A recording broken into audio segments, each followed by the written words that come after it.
صاحب وہ تشریف لا چکے ہیں. ان کی تقریر انشاءاللہ العزیز مناظر اسلام حضرت مولانا عابد سلمان روپڑی صاحب کے خطاب کے بعد ہوگی. میں شکریہ ادا کرتا ہوں حضرت مولانا قاری محمد انصر ریبانی صاحب کا. وہ بٹیاں دیوان سے ایک عظیم قافلہ لے کے آئے, ہم ان کو خوش آمدید کہتے ہیں. اسی طرح دیپوکے سے ہمارے بھائی مولانا حافظ محمد یوسف مجاہد صاحب ناظم مرکزی جمعیت اہل حدیث تحصیل ظفروال, وہ بھی قافلے سمیت حاضر ہوئے ہیں, ہم ان کو خوش آمدید کہتے ہیں. اسی طرح سٹیج پر ہمارے معزز مہمان محترم جناب ساجد خلیل انصاری صاحب تشریف فرما ہے, ہم ان کو بھی خوش آمدید کہتے ہیں. میں مناظر اسلام حضرت مولانا عابد سلمان روپڑی صاحب کو خطاب کی دعوت دیتا ہوں, لیکن اس سے پہلے ان کے شاگرد عظیم حضرت مولانا عبد الباری طلحہ کو دعوت دیتا ہوں چند لمحات کے لیے کہ وہ آپ سے ہم کلام ہو. اما بعد فاعوذ باللہ السمیع العلیم من الشیطان الرجیم. بسم اللہ الرحمن الرحیم. محمد الرسول اللہ والذین معه اشداء علی الکفار رحماء بینہم تراہم رکعا سجدا یبتغون فضلا من اللہ ورضوانا سیماہم فی وجوہہم رکعا سجدا یبتغون فضلا من اللہ ورضوانا. صدق اللہ العلی العظیم. لے شوق سے نام صحابہ کا, لے شوق سے نام صحابہ کا, کر چرچا عام صحابہ کا. اگر جنت میں جانے کی طلب ہے تو پھر شوق سے لے نام صحابہ کا. حضرات, اللہ احکم الحاکمین نے اس دنیا کائنات میں اگر سب سے افضل اور اعلیٰ جماعت کسی جماعت کو بنایا ہے تو وہ انبیاء کی جماعت ہے. انبیاء کی جماعت سب سے افضل ترین جماعت ہے.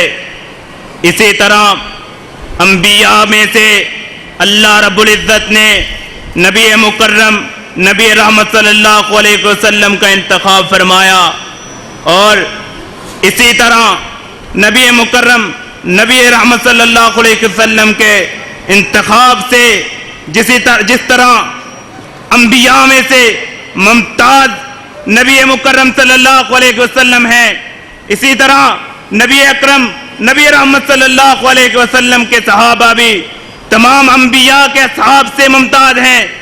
نبی مکرم نبی رحمت صلی اللہ علیہ وسلم نے ارشاد فرمایا, لا تمس النار من رآنی او رآ من رآنی.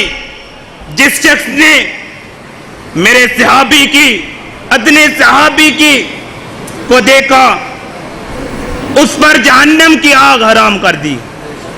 جس نے نبی مکرم نبی رحمت صلی اللہ علیہ وسلم کی زیارت کی اس پر تو جہنم کی آگ حرام ہی ہے. جس نے صحابہ کرام کو کی زیارت کی اس پر بھی اللہ رب العزت نے جہنم کی آگ حرام کر دی. اسی طرح صحابہ کرام میں سے احد والوں کا مقام مسلم ہے, بدر والوں کا مقام مسلم ہے. بدر والوں کے بارے میں اللہ احکم الحاکمین نے اعلان فرمایا کہ آج کے بعد اگر تم کوئی عمل بھی نہ کرو تو تم پھر بھی جنتی ہو. اسی طرح عشرہ مبشرہ کا مقام مسلم, ان میں سے خلفائے راشدین کا مقام مسلم ہے, اور پھر سیدنا ابو بکر صدیق رضی اللہ تعالیٰ عنہ ان کا مقام ہے. سیدنا ابو بکر صدیق رضی اللہ تعالیٰ عنہ کی شخصیت وہ شخصیت ہے کہ جن کے بارے میں کالی کملی والے نے ارشاد فرمایا تھا کہ دنیا میں میں نے ہر شخص کے احسانوں کا بدلہ دے دیا ہے. ابو بکر ایسا شخص ہے جس کے احسانوں کا بدلہ میں نہیں چکا سکتا. اور ابو بکر کی شخصیت ایسی شخصیت ہے کہ جو نبی مکرم نبی رحمت صلی اللہ علیہ وسلم کی موجودگی میں آپ کے مصلے پہ کھڑے ہو کر 17 نمازاں پڑھانے والے. اور ایک دن سیدہ عائشہ رضی اللہ تعالیٰ عنہ آسمان کے چہرے کا دیدار کر رہی ہیں. دیکھتے دیکھتے ستاروں پہ نظر پڑی اور ستارے دیکھ کر دل میں خیال آیا کہ کیا کوئی ایسا شخص بھی ہے کہ جس کی نیکیاں آسمان کے ستاروں سے زیادہ ہوں. دیکھا اور نبی مکرم صلی اللہ علیہ وسلم تشریف لائے. پوچھا اے اللہ کے رسول مجھے یہ تو بتلائیے کیا کوئی ایسا شخص ہے جس کی نیکیاں آسمان کے ستاروں سے زیادہ ہوں؟ فرمایا ہاں عائشہ. پوچھا وہ کون ہے؟ فرمایا عمر بن خطاب رضی اللہ تعالیٰ عنہ ہے.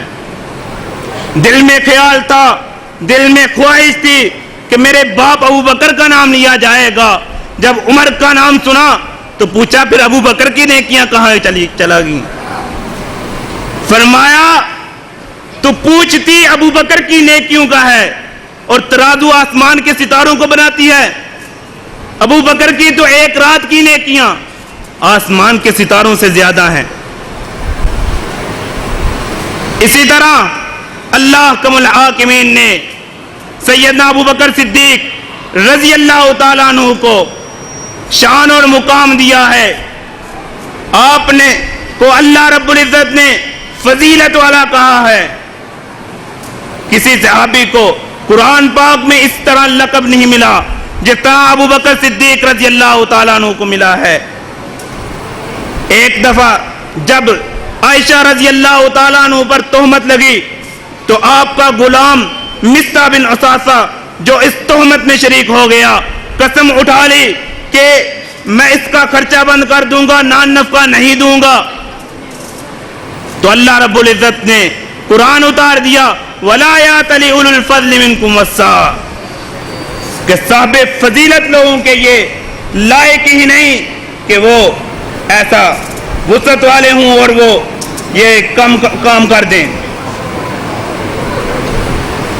اسی طرح اللہ رب العزت نے پیارے پیغمبر کے اس صحابی کو بہت عزت اور شرف سے نوازا ہے. اللہ رب العزت نے صحابی کس کو کہتے ہیں کہ جس نے نبی مکرم نبی رحمت صلی اللہ علیہ وسلم کو ایمان کی حالت میں دیکھا ہو اس کو صحابی کہتے ہیں.